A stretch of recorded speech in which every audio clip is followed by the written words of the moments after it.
นาจงในเสตตะคนฮีห้างมาสุงงิมงาเตเสหงบานจงงอท่าตัวฮิตานะแต่เสหูห้าวินะมาและมาเกียรตินักขัดในเรื่องจีไงสุดหนาต่อเยอะปอดปีไม่ในปีไปอีกคนจุเสจงมาเนี่ยแค่ไหนก็จะเป่าเลยต่อมขัดเซลฟิสมาเสมาอินก้นสูงมาพดแรงจีเสดานจีนักเก็บบังตะโบเป่าอิงโนมาโนตะบังบัตะโบเป่านับเป่าอุจมแล้วเตลบงมาอินก้นสูงงิมงาเสเก็บมาเหจะเจียงตัวยิงจะเจียงอีเมลของกับมูและเก็บมาจากกรุงเทพกระเป๋าปุยน่ะตรงตอนกระเหะเสมังจินทังเตสวยปีตาเสอิน95%บังลาลฮีจีน่ะลุงวะกิเบลเทนองอลดูแต่เสียขัดเจอ่อนขายมั่วปุขายอ่อนขายเจยังก็ส่งเรียนจำนวนเฮบง80%บังอินลาลตุฮีจีแต่ปุ่มบาปุทองอินก็ทองตันนูแต่อินซ้ำหนาจะบังฮีแต่เจอตุงคูมแทมโปแหลงเสียดจีมั่วแต่ปุเรียนทองก็เรียนอินจงตุงคูมแทมโปเลนเสียดฮีจีแต่เขาซะวุ่มคันขายวุ่มปุ๋ยส่งปะปะควายแต่เจ้าแหลงมั้งในแถวนั้นแต่ยังอิน80%มาบังมาลาลฮีจีเจ้าลำบูเทียงลำบูเป่าโนงจินเป่ามั้งกันแนวงจินเป่าหิงลำบูงจินเป่าแต่อินเสตัมมาลาลฮีตัวฮีฮะอเวียงลุเซขังโนมิเจ้าขังโนเตนะต่างท่าโตวอสักกี้กิเบลเทฮีจิลุยลังแต่จะสเปเชียลคัดจิลุยลังแต่ปุคุบเช่นคุบเสหุยวานิตากงข้าของเล่นจะมั่วบังจะมั่วฮีเสอคุดเมฮิเซียเอาไว้สั่งมาจะบังคัดฮีตองเพียลมาฮีจีกงข้าเนี่ยเด็บเสแต่เสียตองเพียลมาฮีจีแต่เสียขัดใจเจ้าMBC ห่วงหลังของว่า SBC Assistant Pastor เยอะนี่เนี่ยมีนาวป้าสักสิเลยพอเป่ากิจจันเป่าแต่อินคุมจงเล่นจีกิจาแต่มาจะหนาวมาโม่มาแฮนดาลแต่อินจงคุมเล่นฮีจีแต่อีเลียนบุษนเคลียนแต่หนูโม่แต่อินคุมจงเจ้าบางคำบางล้านก็น่าอยู่ฮามากูลานะแต่ยังเล่นฮีจีแต่เสปีวุ้มขจินปูจินวุ้มขจินสมาเจียงขายแต่อินตุงจงดารุทุ่มอจิบังฮีเล่นจีของเตียงปูจินตุนจินเยอะกับปิวหนาวมั่วอินตุงจงเล่นแต่เลรานาเยอะปุเตห้องดินเคียดนาอินมาจงอันบุคุมเต็งของเล็ดสะฮีจีแต่เยอะมองสิ่งปฏิจงอินสามนาฮิตุกี้สนแต่ตัวยองตำฮิเลฮิตัวโบแต่เสียงเล่นฮีเจจีเจียงตัวงะถังเสียตัวงะถังจีมินเวลก็ก็น่าจะเสียมาให้เสียมาจริงดิมแต่อินสามนายองดัลลีดัลกันของเล่นนะไอ้แต่เดี๋ยวนวัตสะสงอลายฮีจีฮีนะไอ้ทุจด้านบ้างไอ้ฮีเลยชีกางกิลนาชีพิมตังคัดเสจะถุ่มจีเว้ยฮีเจียงอ่ะปวกีตุเสอรองอเหตุมั้งไอ้ฮีแต่ไม่นี่เปียเจียงอีกคนจะฮีฮีเซนตุเซนเสอีจ่าเบฮีอีจ่างอลงอามาเตจางกงขสุงเล็กขสุงคัดจงไอ้สร้างจงกิจงอลจะหลายท่าตัวฮีเว้ยไอ้อีเมลของตัวอีจ่าเฮียฟงอิเซตของตัวจ่าเฮียมาเตลมาเตจงถูกกิจงอลงตั้มปีตาอมตุ้มฮิตานะมันมีอะไรฮะส่งปันมาถั่วแต่มา direct นะอีหูไทยด้านตัวเสอีปอดปีปันนะว่า SBC ตรงตอนนะหูเลี้ยงที่จะเบลว่าจริงไงกินมังไงสุดนะฮี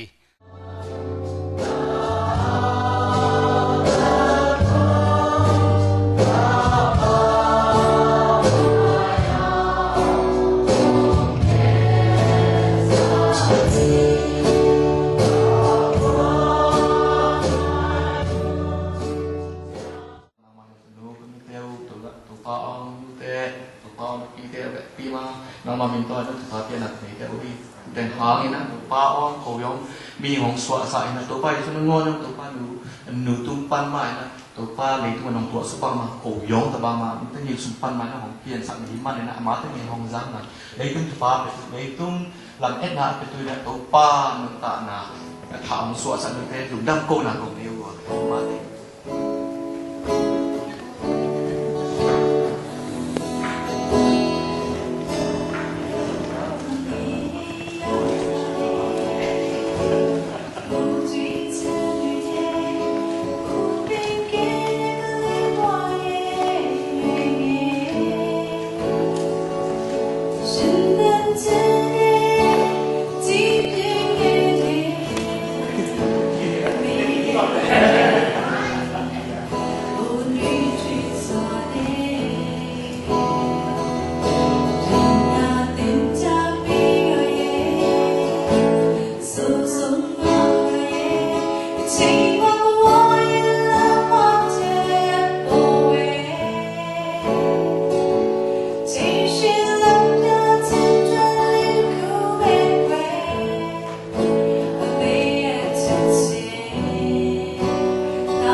นูเตนียองเลยหินาเวหินะอย่างปอดเปรียตุยองใช่ไหมทุกปีของสนปุยนอปอดคัดของยองประชินทรงอมตานะตุเชตุบางเช่ถ้าการกับบางพายุวะที่ยามาแต่งต่อมาทุกปีนะของสนปุยต่อมั้งทีนี้พยาเชียนามะรออาเพียเนาะฉันรู้ดีนุกบาดก็สิ่งเช่นพวกนั้นแต่ฉันเอาวุฒินพยากูยิชุนามะอาเพียจนไปขอบาร์แต่ฉันเอากูพยาตะเคียนดีจนสิกูสิตานุกภาษาลงส่งอาสาพยาเชียนลูรอตั้งที่จะกุโรเชียนลูรอตั้งฉันรู้ด้วยอารมณ์กุโรเชียนพยาต้นเต็นลูรอไม่ดีตั้งต้นเต็นนายบาดเมจาวฉันเอากูพยาเชียนตบอยู่บาดเมจาวเนี่ยที่มาชี้จาระนี่กูมองว่าอยากตั้งกูเลยเบ้พยาตะเคียนดีตัวลูรอเชียนในนาเลยยาจิงคุณกูปีบาดเมจาววันนี้น้องพยากูยิชุนามะอาเพียเพคขอเลี้ยကျွန်တော်တို့အားလုံးဆုတောင်းကြပါတယ်အာမင်ဒီကနေ့ကျွန်တော်ပြောချင်တာကတော့အသင်းတော်เนาะဒီအသင်းတော်နဲ့ဒီအသင်းတော်ရဲ့ဥစ္စာပါလေဒီ body ministry ဆိုတာကเนาะအသင်းတော်ရဲ့ကိုယ်ခန္ဓာဖြစ်အဝင်များအရောက်တိုင်းပါဝင်ပြီးတော့မှလှုပ်ဆောင်ရတဲ့လုပ်ငန်းဖြစ်တယ်ဆိုတဲ့အကြောင်းပေါ့เนาะဆိုတော့ခရစ်တော်လက်ထက်ကနေစပြီးတော့မှเนาะယုံကြည်သူတွေနဲ့စုပေါင်းပြီးတော့မှအသင်းတော်ဆိုတာဖြစ်လာတယ်เนาะနောက်ပြီးတော့မှကတော့ဦးကတော့သူတို့ကတခါမှမဖြစ်ဘူးတဲ့အရာတစ်ခုကိုစပြီးတော့မှသူတို့တိဆောက်တဲ့အခါမှာเนาะနောက်ဆက်တွဲလူတွေကတော့အရင်ကလူတွေဘာလုပ်ခဲ့တယ်လဲဆိုတဲ့ပုံမှာကြည့်ပြီးတော့မှတိဆောက်သွားကြတော့အဲ့ဒီမှာကျွန်တော်တို့ရဲ့ရိုးရာဒလိထုံးစံဆိုတာမျိုးဖြစ်လာတယ်เนาะဆိုတော့ KSS နဲ့အခုကနှစ်2000လောက်ကိုကျွန်တော်တို့ဝင်လာတဲ့အခါမှာကျွန်တော်အသင်းတော်လို့ပြောလိုက်တဲ့အခါမှာအဲ့ဒီမှာကျွန်တော်တို့ရိုးရာတွေကျွန်တော်တို့ delay တွေနဲ့အစင်အလာပေါ့နော်ကျွန်တော်အရင်တော့ဟာလာလူတွေလှုပ်ထုံးလှုပ်နီးလှုပ်ခဲ့တဲ့ဟာတွေကိုကျွန်တော်ကြည့်ပြီးတော့မှအဲ့ဒီအပေါ်မှာအဲ့ဒါကို carry on ကျွန်တော်လှုပ်လာပြီးကျွန်တော်သွားတဲ့အခါမှာအဲ့ဒီအတွက်ကျွန်တော်တို့အကျိုးပေးတဲ့အရာတွေလည်းအများကြီးရှိသလိုเนาะကျွန်တော်တို့အရင်တော့ဟာလာသူတို့အကျိုးဖြစ်စေခဲ့တဲ့အရာတွေကိုကျွန်တော်တို့က carry on လုပ်ပြီးတော့မှအသင်းတော်အတွက်အကျိုးဖြစ်စေတဲ့အရာတွေရှိသလိုတ တခါတလေကျွန်တော်တို့ကိုယ့်ရဲ့အစဉ်အလာကိုပဲကျွန်တော်တွာလာမိတဲ့အတွက်ကြောင့်မလို့ကနဦးကနေပြီးတော့မှခရစ်တော်ဖျားနဲ့ဖျားသခင်ရဲ့သူရဲ့အနှစ်သာရပြောကြပါဆိုနော်အသင်းတော်ရဲ့အနှစ်သာရကတခါတလေအဲ့ဒီမှာပျောက်သွားတတ်တယ်နော်အဲ့ဒါကြောင့်မလို့เนาะကျွန်တော်တို့တွေကအခုမီယိုဖလာအားဖြင့်ကျွန်တော်နားလည်နေတဲ့အသင်းတော်ဆိုတဲ့ပုံစံကတော့เนาะကျွန်တော်တို့မှာယုံကြည်သူအစုဝေးရှိမယ်ကျွန်တော်ဓမ္မဆရာတွေကျွန်တော်တို့ထားမယ်เนาะနောက်ပြီးတော့မှကျွန်တော်တို့ဒီဟလာတာရေးနာရေးတွေကိုเนาะကျွန်တော်ဆရာတွေကဥဆောင်ပေးပြီးတော့မှကျွန်တော်လုပ်ပေးမယ်ကျွန်တော်တို့အသင်းတော်ထဲမှာကျွန်တော်တို့လိုအပ်နေတဲ့အမျိုးမျိုးပေါ့လေเนาะကျွန်တော်အိမ်ထောင်ရေးကိစ္စเนาะအမျိုးမျိုးလူမှုရေးကိစ္စဖျားတဲ့နာတဲ့အခါဖြစ်စေမဟုတ်ရင်လည်းကျေးဇူးတော်ချီးမွမ်းစရာအကြောင်းတွေဖြစ်စေအဲ့ဒါတွေအားလုံးကိုเนาะကျွန်တော်တို့ဟလာအသင်းတော်ကနေပြီးတော့မှကျွန်တော်တို့အားလုံးကျွန်တော်ခံထားကြတဲ့ဓမ္မဆရာတွေကနေပြီးတော့မှကျွန်တော်ဦးစီးပြီးတော့မှလှုပ်ဆောင်ပေးမယ်เนาะစသဖြင့်ပေါ့လေเนาะအဲ့ဒါလိုကျွန်တော်တို့အဲ့လိုယူဆကြတယ်ယူဆကြတဲ့အခါမှာအတိုင်းအတာတစ်ခုအထိတော့သူကကောင်းပါတယ်เนาะနောက်တစ်ခါအဲ့လိုကျွန်တော်တို့မဟုတ်စားပေါ့သူရဲ့အသင်းတော်ဆိုတဲ့စကားလုံးကကျွန်တော်10မိနစ်တဲမှာစပြီးတော့မှသုံးတယ်เนาะအဲ့ဒါသူတို့ပထမဆုံးသုံးတဲ့စကားကGreek လို့ Thematic က originally သူတို့က Greek လို့သူတို့ရေးခဲ့တဲ့အခါမှာသူတို့အသင်းတော်ဆိုတဲ့စကားကိုသူတို့သုံးတဲ့စာက Greek စာမှာဗာပြောထားလဲဆိုတော့ ecclesia လို့ခေါ်တယ်အဲ့ဒါကိုအင်္ဂလိပ်လို assembly လူစုလူဝေးဟာလားစုယုံခြင်းဟာလားအစည်းအဝေးဆိုတဲ့အနေနဲ့၃ချိန်ပြန်ထားပြီးတော့မှ church เนาะကျွန်တော်အခုခေါ်နေတဲ့အသင်းတော်ဆိုတဲ့ church ဆိုတဲ့စကားလုံးကို100ကျော်ပေါ့လေ132ကြိမ်သူတို့အဲ့လိုအဲ့ဒီဟာကိုသူတို့ယူပြီးတော့မှပြန်ထားတယ်အဲ့ဒါလေးကိုအချင်းချင်းကျွန်တော်ပြောချင်တယ်အဲ့ဒါက Greek စကားနှစ်ခုကနေအခြေခံပြီးလာတယ်တစ်ခုကact ဆိုတာ out ပေါ့နော် out အပြင်ထွက်အပြင်ပေါ့နော်နောက်ပြီးတော့မှ callio ဆိုတာက to call ဆိုတော့ to call out ဆိုတော့အဲ့ဒီစကားကိုကျွန်တော်တို့ကဓမ္မကျမ်းစာထဲမှာသုံးတဲ့အတွက်ကြောင့်မလို့ကျွန်တော်ကျမ်းစကားလို့ကျွန်တော်တို့ကယူဆကြပြင်မယ်အဲ့ဒီဟာကိုသူတို့အဲ့ဒီ Greek တွေရဲ့သူတို့ရာဇဝင်မှာသူတို့သုံးခဲ့တဲ့အသုံးနှုန်းတစ်ခုဖြစ်တယ်အဲ့ဒါကသူတို့ဘယ်မှာသုံးတယ်လဲဆိုတော့เนาะလူတွေကိုเนาะသူတို့ရဲ့အိမ်တွေကနေပြီးတော့မှခေါ်ထုတ်ပြီးတော့မှဟာလာ special ရည်ရွယ်ချက်တစ်ခုအတွက်သူတို့တနေရာမှာစီယုံထားတဲ့အစုအဝေးလို့ခေါ်တယ်ဥပမာတိုင်းပြည်မှာကျွန်တော်စစ်ဖြစ်နေပြီဆိုလို့ရှိရင်အိမ်ထောင်မိသားစုတွေစီကနေပြီးတော့မှဟိုတယောက်ဒီတယောက်ဟိုတယောက်ဒီတယောက်ရွေးပြီးတော့မှတနေရာမှာကျွန်တော်အားလုံးစုထားပြီးတော့မှတိုင်းပြည်အတွက်ဟာလာစစ်ပြင်စေပြီးစစ်တိုက်ပေးဖို့ဆိုတဲ့သဘောမျိုးတွေလည်းပါတယ်เนาะစစ်ကြီးပဲလည်းမဟုတ်ဒီပြင်ရည်ရွယ်ချက်တွေအားလုံးပေါ့အဲ့တော့ရည်ရွယ်ချက်တစ်ခုအတွက်လူတွေကိုတီးတက်သူတို့အိမ်တွေကနေခေါ်ထုတ်ပြီးတော့မှဆိုတဲ့စကားကိုဓမ္မတစ်မှာအသင်းတော်မှာသူတို့ပြန်သုံးထားတယ်အဲ့ဒါကကျွန်တော်တို့ဘယ်လိုပြောမလဲဆိုတော့ a group of people call out from the world and belonging to the Lord တခင်ဘုရားကပိုင်ဆိုင်တဲ့ကျွန်တော်တို့ကျမတို့ယုံကြည်သူတွေအားလုံးကိုဒီလောကထဲကနေပြီးတော့မှသူတို့ရဲ့အပြစ်ထဲကနေသူတို့ခေါ်ထုတ်ပြီးတော့မှတခင်ဘုရားအတွက်เนาะအမှုတော်အတွက်ကိုတတ်ကျွန်တော်တို့ထားတဲ့သူတွေဆိုတဲ့အဓိပ္ပာယ်ရှိတယ်အာမင်ဒါကြောင့်မလို့ကျွန်တော်တို့ယုံကြည်သူတွေကိုဟိုကနဦးမှာတော့ကတော့တကယ်ပဲ born again ခရစ်တော်ဘုရားကိုဟုတ်လားလုံးဝဘဝနဲ့အသက်နဲ့သူတို့ရဲ့ဟုတ်လားအိမ်ထောင်နဲ့မိသားစုနဲ့စီးပွားနဲ့အလုံးစုံပုတ်ရဲတဲ့လူတွေလုံးဝအဲ့လိုပြောင်းလဲလာတဲ့လူတွေနဲ့စပြီးတော့မှစုလာကြတယ်သို့တော်လည်းပ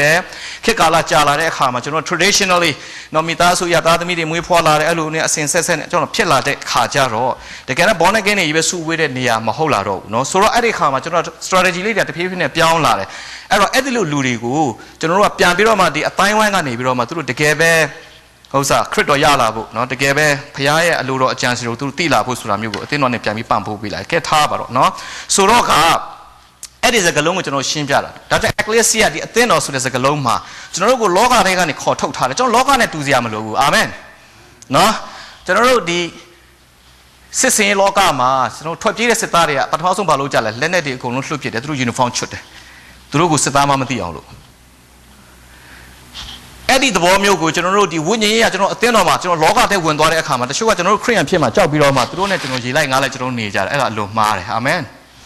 ်နော်ကျွန်တော်တို့ uniform ချွတ်စရာမလိုဘူးနော်ကျွန်တော်တို့ကိုဘုရားကရွေးကောက်ထားတယ်ဆိုတော့ကျွန်တော်သိရမယ်ကျွန်တော်လောကထဲကနေခေါ်ထုတ်ထားတယ်ဆိုတော့ကျွန်တော်သိရမယ်ကောင်းပြီအဲ့တော့ April 7 ကနေ7မှာနော်ခရစ်တော်ရဲ့5 offices အကြောင်းကိုသူပြောထားတယ် Apostle Prophet Pastor Teacher Evangelist နော်ဆိုတော့ကျွန်တော်အသင်းတော်နဲ့ဘုရားသခင်အမှုတော်နဲ့ပတ်သက်ပြီးတော့မှနော်တခါနဲ့ခြုံပြီးပြောမယ်ဆိုရင်ယောဟန်14:7မှာနော်ငါ့ကိုယုံကြည်တော်သူအပေါင်းတို့ဒီငါပြီးတော့မှုကိုပြုလိုက်မည်ထို့တဲ့ပါ၍အကြီးသောအမှုများကိုပြုလိုက်မည် pastor တွေ evangelist တွေ prophet တွေ teacher တွေနော်ဒီလိုဘုရားသခင်အမှုတော်ဆောင်တွေကပါ၍ကြီးသောအမှုကိုပြုမယ်လို့မပြောဘူးယုံကြည်သောသူတိုင်းလို့ပြောတယ်အာမင်ဒါကြောင့်မလို့ဒီကနေ့ကျွန်တော်တို့ရဲ့ဒီအယူအဆကဘာလဲဆိုတော့ကျွန်တော်ကတော့ကျမကတော့တာမန်ယုံကြည်သူပဲကျွန်တော်တို့ကတော့ကျမကတော့တာမန် member ပဲဟောနော်စသဖြင့်နော်ကျွန်တော်တို့ကျမတို့ကတော့ member မဟုတ်ပါဘူးစသဖြင့်အဲ့လိုကိုယ့်ဟာနဲ့ကိုတာမန် insignificant ကျွန်တော်တို့ကတော့အရေးမကြီးဘူးဆိုတဲ့ပါ နေရာကနေပြီးတော့မှကျွန်တော်တို့ယူတတ်ကြတယ်ဘုရားသခင်ရဲ့အမြင်မှာသင်ဟုတ်ဆရာမဟာလားဓမ္မဆရာမအမှုတော်ဆောင်ရမယ်လို့မပြောယုံကြည်သူအားလုံးလို့ပြောထားတယ်အာမင်ဒါကြောင့်မလို့ကျွန်တော်ယုံကြည်သူဖြစ်တယ်ဆိုလို့ရှိရင်ဘုရားသခင်ကကျွန်တော်တို့ကျမတို့အရောက်တိုင်းအတွက်သူ့ရဲ့အမှုတော်ထဲမှာနေရာရှိပြီးသားဖြစ်တယ်နော်နောက်ပြီးတော့ဒီ April 4 နဲ့7မှာကျွန်တော်ကြည့်ရင်ဗာတွေ့ရတယ်လဲဆိုတော့အဲ့ဒီမှာခုန5 offices တည်းရဲ့လောက်ရက်ကိုအဲ့ဒါတွေကိုကြည့်တဲ့အခါမှာဟာကျွန်တော်ဖြစ်ရင်ကျွန်မဖြစ်ရင်ငါဖြစ်ရင်ငါ prophet ဖြစ်ချင်တယ်နော်တချို့ကျွန်တော်မိတ်ဆွေလည်းပြောပြတယ်အေးလေကျွန်တော်အမှုတော်ဆောင်တဲ့အခါမှာအေးတကယ်ချင်းဟာလာမင်းအမှုတော်ဆောင်ဝန်တာတယ်ငါလည်းအရာဆောင်ချင်တယ်ဘုရားသခင်ခွင့်မပေးဘူးဒါမျိုးတွေတို့ပြောလာကြအဲ့တော့ apostle တွေဟာလာ prophet တွေ pastor တွေ teacher တွေဟာလာဒီ evangelist တွေအဲ့ဒါတွေကကျွန်တော်တို့အသင်းတော်လောကမှာကျွန်တော်တို့ဒီလူတွေကထိတ်ကနေပြီးတော့မှခေါင်းဆောင်မှုနေရလောကရဲ့အယူအဆအရနော်ကျွန်တော်ကခလာခေါင်းဆောင်မှုနေရာကနေပြီးတော့မှဘုရားသခင်က special ကျွန်တော်တို့ကိုနေရာပေးထားပြီးတော့မှကျွန်တော်အထက်စီးကနေလှုပ်တယ်လို့ကျွန်တော်ယူဆကြတယ်အဲ့ဒီ April 4 နဲ့ကိုကျွန်တော်တေချာဖတ်ကြည့်မယ်ဆိုလို့ရှိရင်သူ့ရဲ့ခီးကဒီလူတွေကဘာလို့ရွေးထားတယ်လဲဆိုတော့ကျွန်တော်တို့ခမည်းတော်တာမန်ယုံကြည်သူတွေဘာလို့ပြောနေတဲ့လူတွေအားလုံးကိုတဲ့ဓမ္မရဲ့အမှုဆောင်ရနိုင်ဖို့အတွက်ဒီလူတွေကိုထားတာဖြစ်တယ်တဲ့အာမင်ဒါကြောင့်ကျွန်တော်တို့ဆရာတွေဘာလို့ခေါ်နေကြတဲ့လူတွေကသူတို့နောက်လိုက်တပိတပန်းနေများပြားအောင်လို့ကျွန်တော်တို့ကဟုတ်လားသူတို့နောက်လိုက်ဖို့ကျွန်တော်ခေါ်တာမဟုတ်ဘဲနဲ့ဒီမှာခင်ဗျားတို့ကျွန်တော်တို့တွေအရောက်တိုင်းကိုယုံကြည်ခြင်းတွေတိုးတက်လာဖို့ရန်တဘိုးညီလာဖို့ရန်ခါရက်တော်ရဲ့ကိုတီဆောက်နေတဲ့နေရာမှာသူတို့တွေပြည့်ပြည့်စုံတဲ့လူတွေဖြစ်လာဖို့ရန်အတွက်ဒီဆရာတွေကိုဘုရားရှင်ကခိုင်းပြီးတော့မှတွင်တင်ပေးဖို့ဖြစ်တယ်လို့ပြောတာဖြစ်တယ်သူ့ရဲ့ target ကဘာတူလဲဆိုတော့ခင်ဗျားတို့ကျွန်တော်တို့ပြူးမှထိုင်နေကြတဲ့လူတွေအာမင်ခင်ဗျားတို့ကျွန်တော်တို့ပါမယုံကြည်သူတွေလို့ပြောနေကြတဲ့သူတို့အားလုံးကိုဓမ္မဆရာအမှုဖြစ်စေဖို့ရန်အတွက်ဖြစ်တယ်ဒါကြောင့်အသင်းတော်ဆိုတာကအားလုံးရဲ့ပါဝင်မှုနဲ့ကျွန်တော်လှုပ်ဆောင်ဖို့ရန်အတွက် ਨੇ တာမန်ယုံကြည်သူဆိုတာကျမ်းစာထဲမှာလုံးဝမရှိဘူးယုံကြည်သူတိုင်းဒီဘုရားသခင်ကတုံးကျင်တဲ့နေရာရှိတယ်ကဲကောင်းပြီအဲ့ဒီတော့ကျွန်တော်တို့တွေရဲ့ဟုတ်လားဒီကနေ့ဆိုရင်ကျွန်တော်အရန်ဝန်တာတယ် Mother's Day ဆိုကျွန်တော်ဘာမှမစီစဉ်ပေးနိုင်ဘူးမလားနော်ဒါပေမဲ့200တို့အရှိုးနဲ့အားလုံးလူဝိုင်းပြီးတော့ဒါလည်း body ministry amen ဒါကြောင့်မလို့ကျွန်တော်တို့ကျမတို့ကဟာလားဘယ်လိုပါဝင်ရမလဲဘယ်လိုလုပ်ရမလဲဆိုပြီးတော့မှကျွန်တော်တို့တချို့မေးတတ်ကြတယ်ကျွန်တော်ရှိတဲ့နေရာမှာပါဝင်နိုင်တဲ့ပါဝင်လို့ရတဲ့နေရာမှာကျွန်တော်တို့တွေကိုယ့်ကိုပေးပြီးတော့မှပါဝင်ကြဖို့ပဲဖြစ်တယ်ဒါကြောင့်ချစ်တော်ညီကောင်မတို့ပါဝင်နေကြတဲ့လူတွေအားလုံးရှိတယ်လူသိတဲ့နေရာကလူမသိတဲ့နေရာကဘာမဲ့ဘုရားသခင်ကသိတယ